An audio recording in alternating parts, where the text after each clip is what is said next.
جو خطبہ جمعہ ہے، عموماً جو امام صاحبان ہوتے ہیں جو جمعے کا خطبہ دیتے ہیں وہ خطبات رضویہ سے دیتے ہیں، اور خطبات رضویہ کے جو 5 بنیادی مضامین ہیں، 5 سبجیکٹ بیان ہوتے ہیں۔ جب بھی عربی خطبہ ہوتا ہے نا نارملی اس میں 5 سبجیکٹ ہوتے ہیں۔ پہلا سبجیکٹ کیا ہے؟ اللہ پاک کی حمد و ثنا اور پیارے آقا علیہ الصلوۃ والسلام پر درود پاک پڑھا جاتا ہے۔ دوسرا سبجیکٹ یہ ہے تقویٰ اور محبت رسول کی نصیحت کی جاتی ہے۔ تیسرا مکافات عمل، یعنی جیسا کرو گے ویسی بھرو گے، اس کا بیان کیا جاتا ہے۔ چوتھے نمبر پر خلفائے راشدین، صحابہ، اہل بیت کا ذکر خیر ہوتا ہے، ان کے لیے رحمت کی دعائیں ہوتی ہیں۔ اور پانچواں ایک بڑی نصیحت بھری آیت کریمہ بھی ہمیں سنائی جاتی ہے۔ ابتدا کیسے ہوتی ہے جمعے کی خطبے کی؟ الحمدللہ الذی فضل سیدنا و مولانا محمدا صلی اللہ تعالی علیہ وسلم علی العالمین جمیعا۔ یہ سنتے ہیں نا؟ ترجمہ کیا ہے؟ سب خوبیاں اللہ کو جس نے ہمارے سردار اور ہمارے مالک و مولا سرکار دو عالم علیہ الصلوۃ والسلام کو تمام جہانوں پر فضیلت بخشی ہے۔ یعنی اللہ کی حمد ہو رہی ہے، نبی پاک پر گویا درود بھیجا جا رہا ہے۔ اچھا، اب خطبہ آگے چلتا ہے۔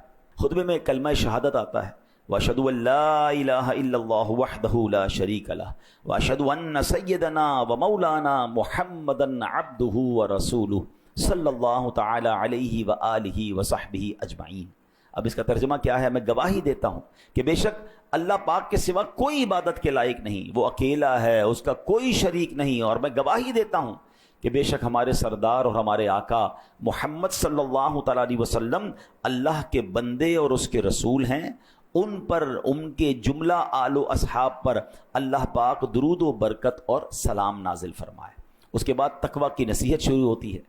نصیحت کیسے ہوتی ہے؟ فَيَا أَيُّهَا الْمُؤْمِنُونَ، اے ایمان والو، رحمنا و رحمکم اللہ، ہم پر اور تم پر اللہ پاک رحم فرمائے۔ اوصیکم و نفسی بتقوی اللہ عز و جل فی السر والاعلان، میں تمہیں اور اپنے آپ کو تنہائی میں اور لوگوں کے سامنے ہر جگہ اللہ پاک سے ڈرنے کی وصیت کرتا ہوں۔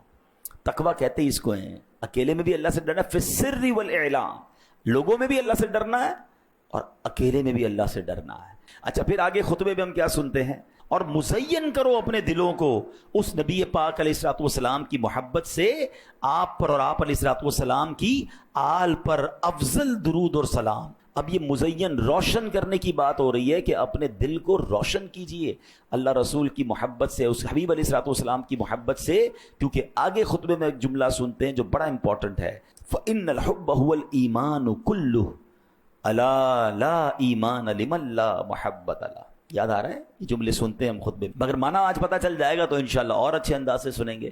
اب اس کے معنی کیا ہے؟ بے شک محبت ہی پورا ایمان ہے، خبردار جسے آپ سے محبت نہیں اس کے لیے ایمان نہیں ہے، جس کے دل میں نبی پاک سے محبت نہیں اس کا ایمان کمپلیٹ نہیں ہے۔ بہرحال اب آگے بہت پیاری دعا آتی ہے، رزقنا اللہ تعالی و ایاکم حب حبیبہ ھذا النبی الکریم علیہ وآلہ اکرم الصلاۃ والتسلیم۔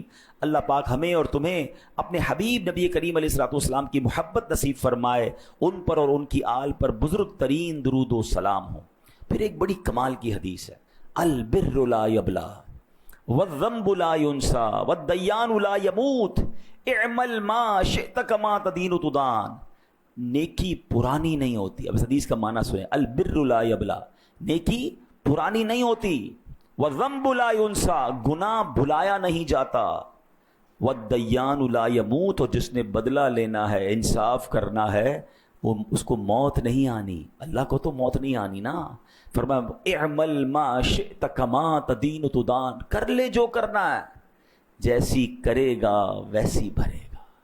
یقین کریں یہ ایک حدیث زندگی گزارنے کے لیے کافی ہے۔ اگر بندہ سمجھ جائے نا، انسان کہتا ہے یار میں نیکی کروں صلہ تو ملتا نہیں، بھائی آپ نیکی کرتے جائیں، یہ پرانی نہیں ہوگی، یہ اللہ کی بارگاہ میں لکھ دی گئی ہے، اللہ اجر دینے والا ہے، لوگوں سے اجر نہ مانگیں۔ البر لا یبلا، نیکی پرانی نہیں ہوتی، والذنب لا ینسا، گناہ بھلایا نہیں جاتا۔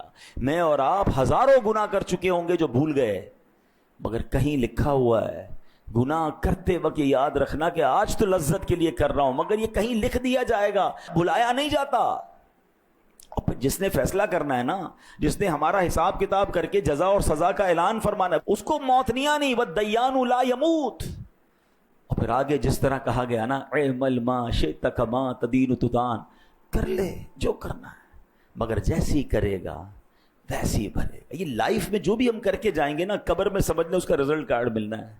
اچھی گزار کر جاؤ گے تو جنت کے مزے ہوں گے۔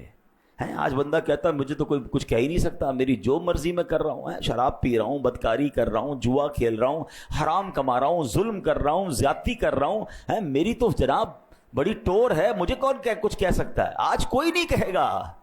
اعمل ما شئت کما تدین تدان، کر لے جو کرنا ہے۔ نبی پاک نے پہلے ہی فرما دیا، مگر پھر جیسی کرے گا نا ویسی بھرے گا۔ جانا سب نے جنت میں ہے مگر کام جنت والے کرنے کے لیے تیار کوئی نہیں ہے۔ اور پھر جمعے کے خطبے میں ایک آیت جھنجھوڑنے والی آیت ہے جو ہر جمعے کے خطبے میں ہم سنتے ہیں، فَمَن يَعْمَلْ مِثْقَالَ ذَرَّةٍ خَيْرًا يَرَهُ وَمَن يَعْمَلْ مِثْقَالَ ذَرَّةٍ شَرًّا يَرَهُ۔ کیا ترجمہ ہے؟ تو جو ایک ذرہ بھر بھلائی کرے وہ اسے دیکھے گا، اور جو ایک ذرہ بھر برائی کرے وہ اسے دیکھے گا۔ ہم نہیں سوچتے کہ یار چھوٹا سا ہی تو گناہ ہے نا، کون دیکھ رہا ہے، چلو کر لو یار، آج کر لو کل سے نہیں کروں گا۔ یہ ذرہ بھر برائی بھی اٹکا سکتی ہے، قرآن کہتا ہے اس کو دیکھو گے۔ اور چھوٹی چھوٹی نیکیاں سمجھ کے لوگ چھوڑ دیتے ہیں، یار 2 رکعت نفل چھوڑ دیا تو کیا ہو گیا، مسکرائے نہیں تو کیا، یہ چھوٹا ذرہ بھی اچھائی کا کرے گا وہ بھی قیامت کے دن دیکھے گا۔ تو اللہ کرے یہ بات سمجھ آ جائے کہ زندگی گناہوں میں نہیں، نیکیوں میں، چھوٹی چھوٹی نیکیاں بھی کرتے چلے جائیں، یہ جمع ہو رہی ہے، یہ اکاؤنٹ میں پلس ہو رہی ہیں، اور انشاءاللہ قیامت کے دن اس کا اجر دیکھیں گے۔ اللہ مجھے اور آپ کو جمعے کے خطبے کو سمجھنے میں اور اس کو انڈرسٹینڈ کر کے اس پر عمل کرنے کی توفیق عطا فرمائے۔